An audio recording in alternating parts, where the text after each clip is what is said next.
Malam ya. Kita lanjutin malam ini ke bab level 600 bagian diskusi. Nah, di level 600 itu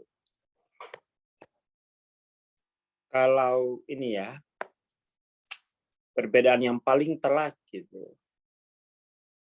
Jadi misalnya dalam menyikapi penderitaan gitu.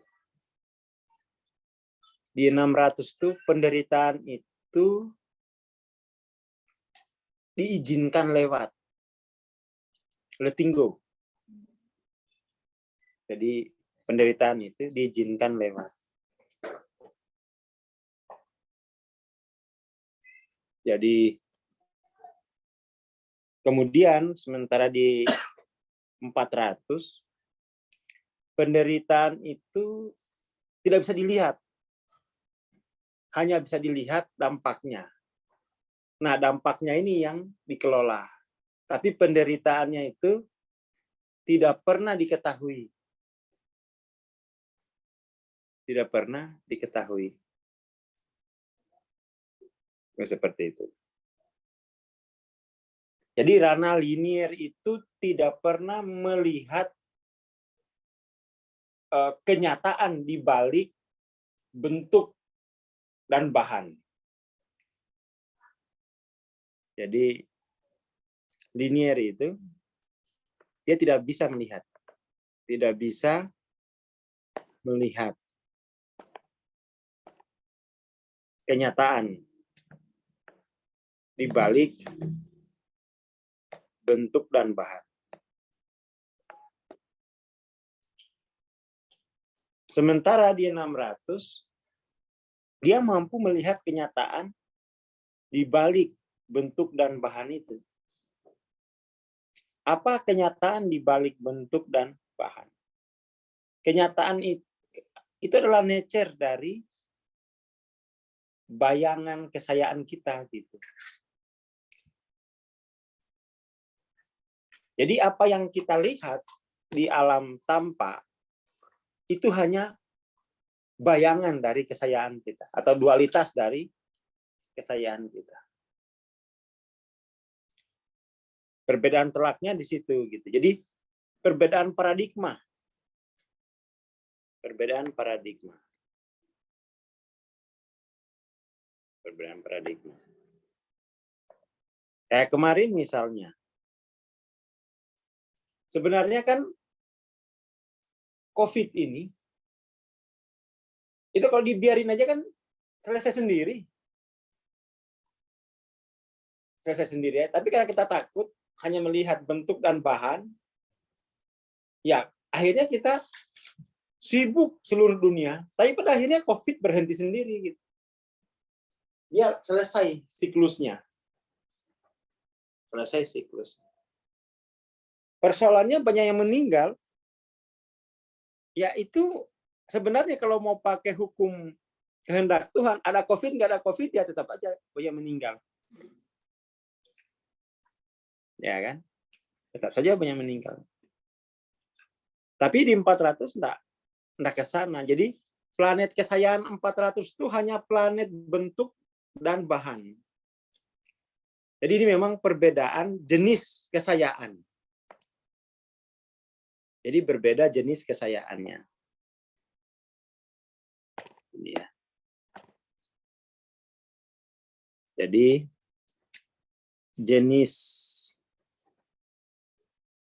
berbeda jenis kesayaan. Katakan ada 6 jenis. 6 jenis ini menghasilkan pengalaman yang berbeda gitu dalam memahami kenyataan. Dalam memahami kenyataan. Makanya Hawking ini mengedukasi orang gitu. Bahwa ada jenis lain loh selain jenis 3 dan 4. Kan itu maksudnya Hawking. Dimana kalau kamu pergi ke jenis ini, itu kamu akan melihat kenyataan berbeda dengan penampakannya. Masalahnya orang tidak mau ke sana. Tidak mau transform. Apalagi mau ke jenis, katakan dimensi 7 atau ke dimensi 8. Sekarang itu ada semacam apa ya? Ada semacam stereotip. Kalau katakan dari jenis dimensi ketiga, dimensi keempat, dimensi kelima, keenam, ketujuh, katakan jenis lain di 8. Ada stereotip bahwa kalau dimensi keenam ini Buddhis. Kalau dimensi keempat sains. Kalau dimensi kelima katakan Hindu.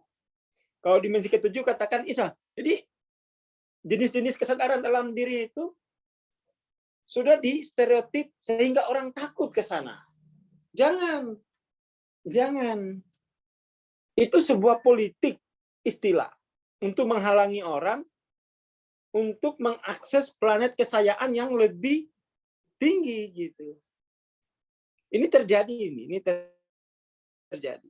Sudah ada stereotip-stereotip semacam itu. Kalau jenis ini Buddhis, kamu jangan.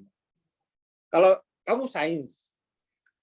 Padahal itu mestinya harus dijajal semua. Ya kan, dijajal semua planet kesayaan tuh. Kita kemudian dikacaukan oleh teologis. Dikacaukan oleh teologi. Kita kemudian kehilangan kemungkinan planet kesayaan lain. Hanya gara-gara ini Buddhis, ini Kristen, ini. Itu apaan? Untuk kategori apa? Toh ini semua, kemungkinan ini, itu dalam kesadaran kesayaan masing-masing. Dalam kesadaran kesayaan masing-masing. Bukan teologis. Bukan teologis. Bukan budaya. Bukan budaya.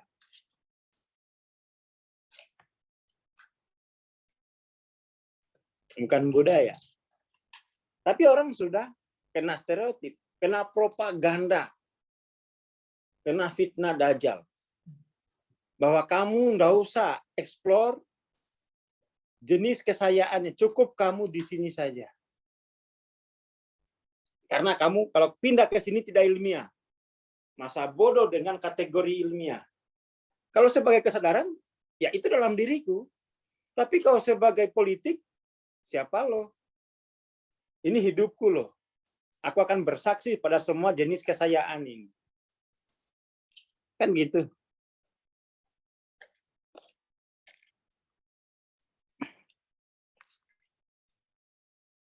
Jadi ini apa? Ada semacam ketidakmengertian orang. Misalnya bahwa jenis kesayaan ini pada bentuk formalnya dia menjadi paradigma. Tapi kemudian paradigma ini diisbatkan ke budaya tertentu. Paradigma Newton, paradigma bukan. Bukan Newton pemilik jenis kesayaan itu. Mungkin dia orang pertama yang menemukan, mengidentifikasi dan menamainya. Tetapi itu bukan milik Newton. Kenapa aku harus ngutip Newton? Dulu ribu saya waktu kuliah sospol. Kalau kuliah sospol. Newton ribut lagi. Ini kenapa sih saya harus disuruh mengutip itu? Saya bisa loh ke sini sendiri. Saya bisa ke planet kesayaan ketiga ini, keempat, saya bisa. Dan aku bisa merespon apapun dari planet itu, dari kesayaan itu. Kenapa aku harus mengutip mereka? Ya ini ilmu sosial loh. Situ saya hanya tahan sampai semester ketiga. Loh, ini kan kesadaranku gitu. Kesadaranku. Bukan kemudian ini, ya Kak, rumpun ilmu sosial seperti ini. Loh, apaan rumpun ilmu sosial? Itu kan kategori sewenang-wenang saja.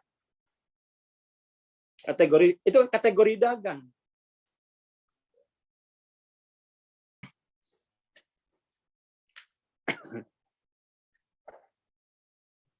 Mestinya yuk kita semua bareng-bareng bersaksi pada semua jenis kesayaan itu. Pilih yang paling menguntungkan dalam merespon kenyataan di dunia. Mestinya sampai di akhirat. Kan begitu. Jangan mau di stereotip oleh apapun. Toh ini kok saya. Toh ini dalam diri masing-masing. Hanya saja di PCI itu dia sudah menemukan 3, 4, 5, 6, 7, 8. Ada 6 jenis kesayaan. Dan itu saya mengumpulkannya 21 tahun. Dan saya tidak mau ini disebut agama apapun. Karena semua ini ada dalam diri masing-masing. Tinggal bersaksi. Ini ngumpulinnya itu 21 tahun. Ngumpulin. Kok bisa Bang Aswar ngumpulin? Ya dulu saya sejak SD itu, ini kelas 2 apa kelas 1, sudah zikir ya Rasid. Ya Rasid itu dia teliti dengan apa yang telah dilalui. Teliti dengan apa yang telah dialaminya. Itu Rasid, cerdas dia. Dia mampu kenali, mengidentifikasi mengidentifikasi pengalamannya gitu. Itu Rasid. Jadi teman-teman kalau belum mampu mengidentifikasi ini, itu hanya kurang Rasid. Kebanyakan rasan-rasan.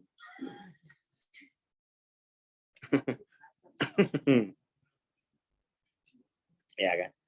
Jadi teman-teman yang disebut Hawking itu ya. Yang disebut Hawking atau yang dikerjakan Hawking ini bentar ya. Mana peta kesadaran gitu. Nah, Hawking ini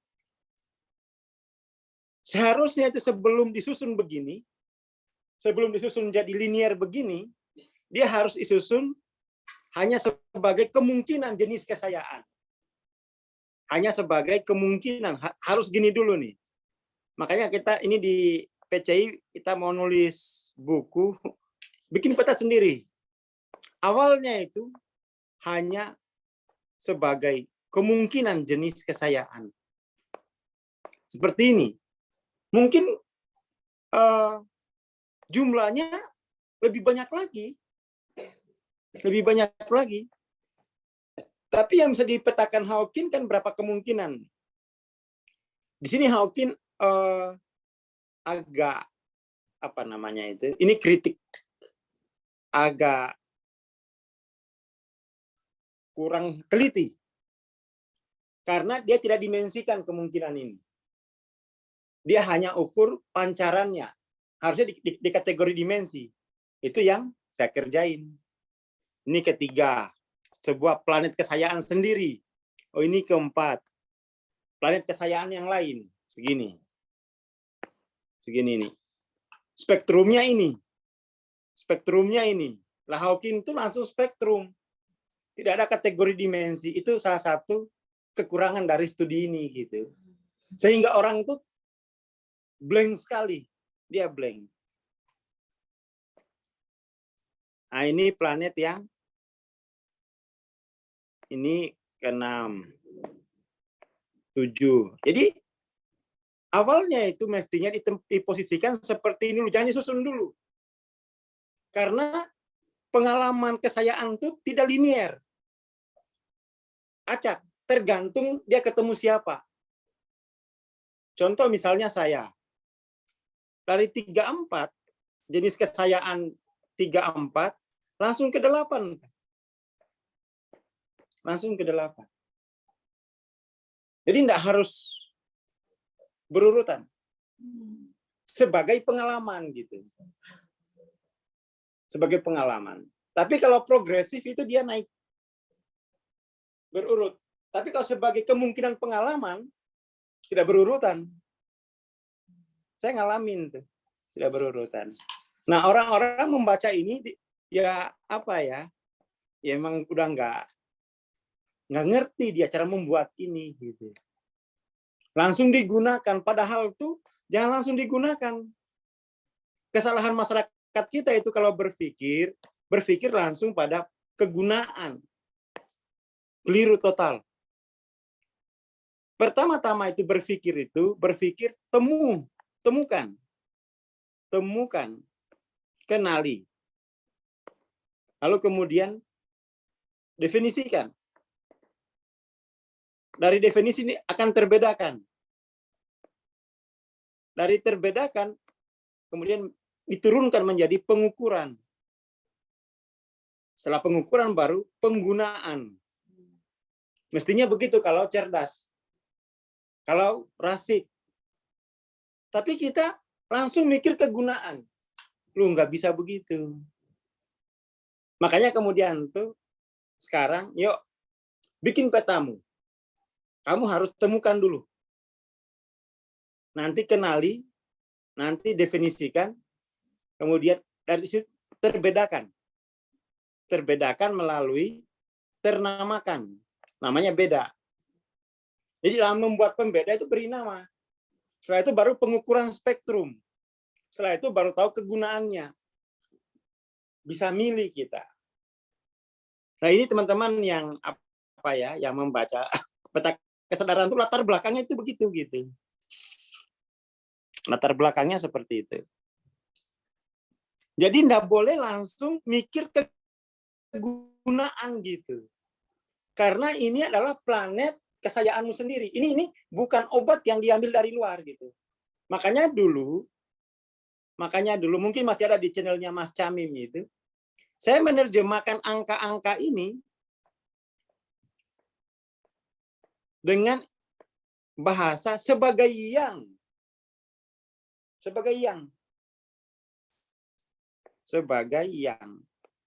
Masih ingat nggak, teman-teman? Waktu kuliah umum dulu yang datang 1000-an. Saya terjemahkan ini sebagai yang same, sebagai yang guild. Karena ini jenis kesayaan gitu. Tapi orang kemudian tidak berpikir begitu dalam memahami peta Hawking. Maunya ini emosi begini langsung digunakan gitu. Kenapa dulu saya gunakan sebagai yang? Biar dia menemukan itu. Biar dia menemukan pada dirinya sendiri. Biar dia bisa kenali. Biar bisa didefinisikan. Biar kemudian dia bisa bedakan.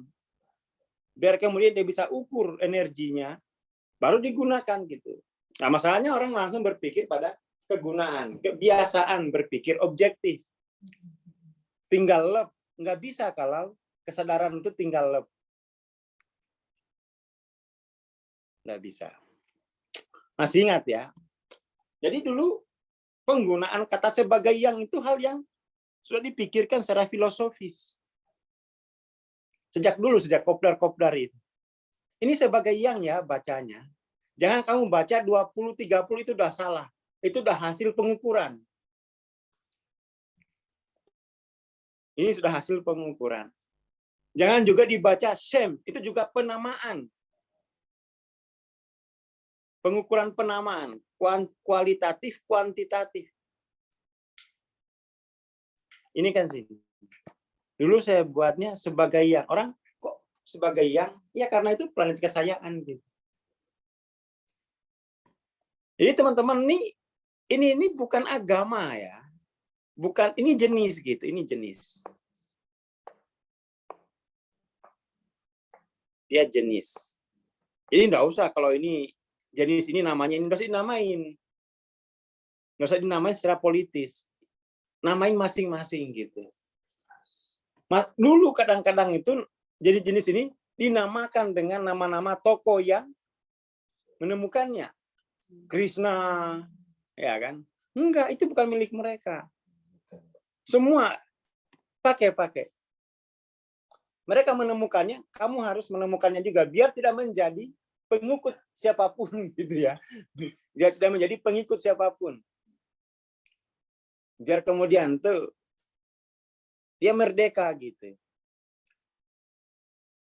Nah, orang-orang yang sudah langsung pembahasan belajar nama-nama tanpa menemukan, tanpa terkenali, tanpa definisi, dia nanti akan menjebak banyak orang di situ.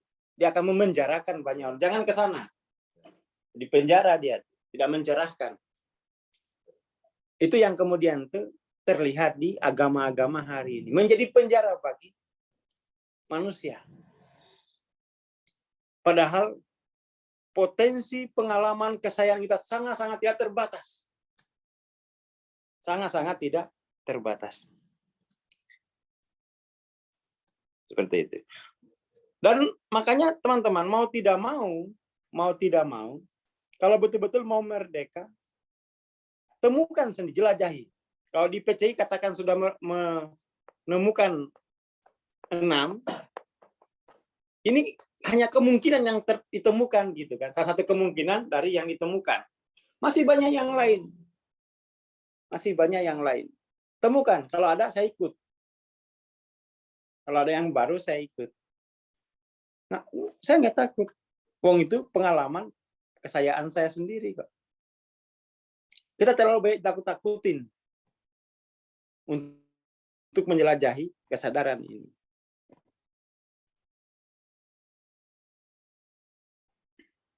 Seperti itu. Kita terlalu kesadaran ini kita sudah stigma dengan tokoh-tokoh sejarah. Jangan ini bukan milik mereka gitu. Setiap jiwa membawa ini dalam dirinya. Dia sudah punya planet galaksi kesayaan tak terhingga dari Allah sampai ke Allah itu ada jenis kesayaan yang banyak. Kenapa kemudian tuh kita secara politis menamainya itu miliknya ini gitu? Enggak dong. Hawking saja tidak bisa mematenkan temuan ini. Dia hanya memerek dagangkan ini. Loh, ini bukan miliknya. Saya bisa menemukan ini dalam diriku. Hanya memerek dagangkan, tidak boleh pakai kayak gini. Oke, saya bikin yang lain, model yang lain. Saya kasih spektrum yang lain. Bisa. Nah, itu kalau kita berpikirnya Rasid ya. Rasid. Tapi kalau enggak, langsung mikir gunanya apa ya? Ya ini, jadi semua orang berdasarkan hak suci kelahirannya memiliki akses pada semua jenis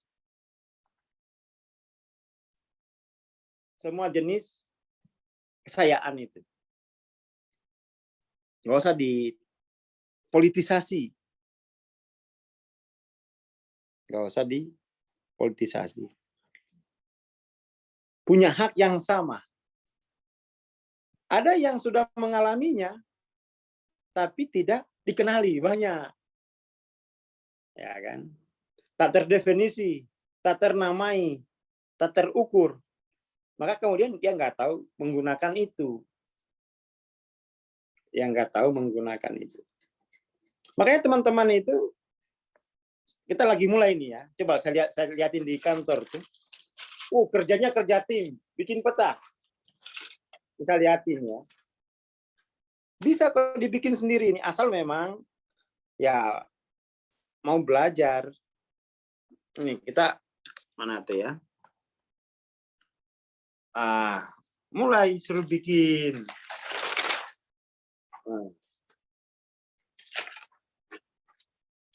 Nah, bikin dulu macam-macam.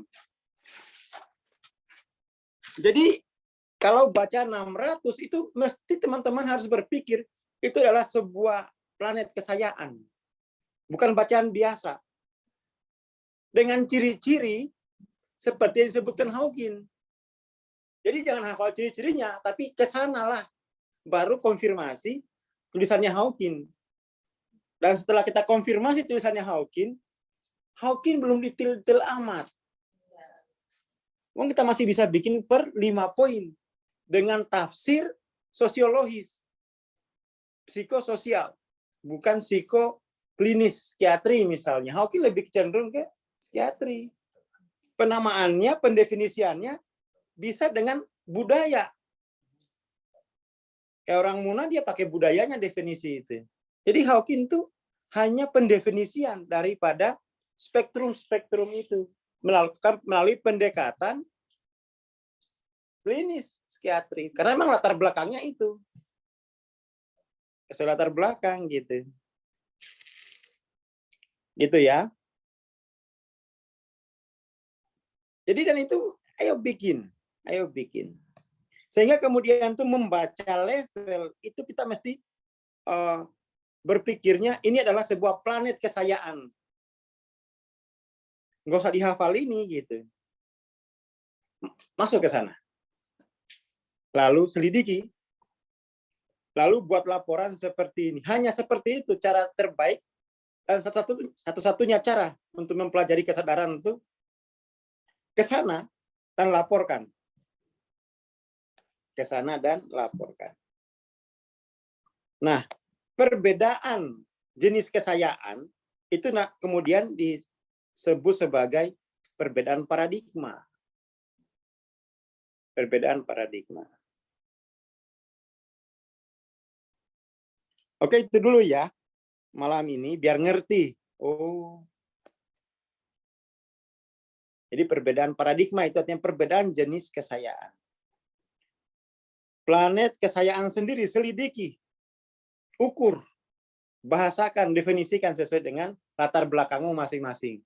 Jadi kita tidak hanya ya Hawking tentu kita hargai, mampu memberi titik tolak untuk pengertian klinis, tapi kita punya latar belakang juga gitu. Gitu ya teman-teman ya.